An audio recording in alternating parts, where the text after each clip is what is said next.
अस्सलाम वालेकुम। आज मैं आपको एक नज़म सुना रही हूँ। मोहब्बत खुद बताती है। मोहब्बत खुद बताती है कहाँ किसका ठिकाना है।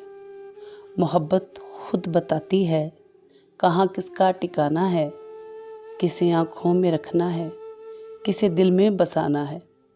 किसे आँखों में रखना है, किसे दिल में बसाना है। रिहा करना है किसको, रिहा करना है किसको, किसे जंजीर करना है।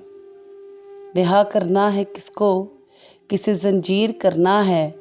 मिटाना है किसे दिल से, किसे तहरीर करना है। मिटाना है किसे दिल से, किसे तहरीर करना है। घरौंदा कब गिराना है, कहाँ तामीर करना है। घरौंदा कब गिराना है, कहाँ तामीर करना है। इसे मालूम होता है, इसे मालूम होता है सफ़र दुश्वार कितना है। इसे मालूम होता है सफ़र दुश्वार कितना है। किसी की चश्म गिरिया में छुपा इकरार कितना है। किसी की चश्म गिरिया में छुपा इकरार कितना है।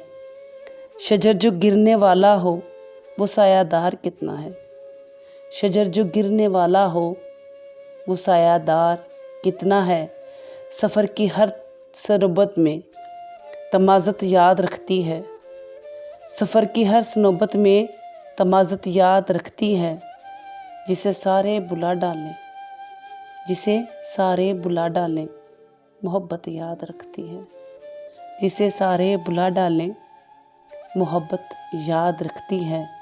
मोहब्बत खुद बताती है कहाँ किसका ठिकाना है। शुक्रिया। प्लीज़ मेरे चैनल को लाइक कीजिए, शेयर कीजिए, कमेंट कीजिए और सब्सक्राइब कीजिए। और प्लीज़ बेल आइकॉन के बटन को ज़रूर क्लिक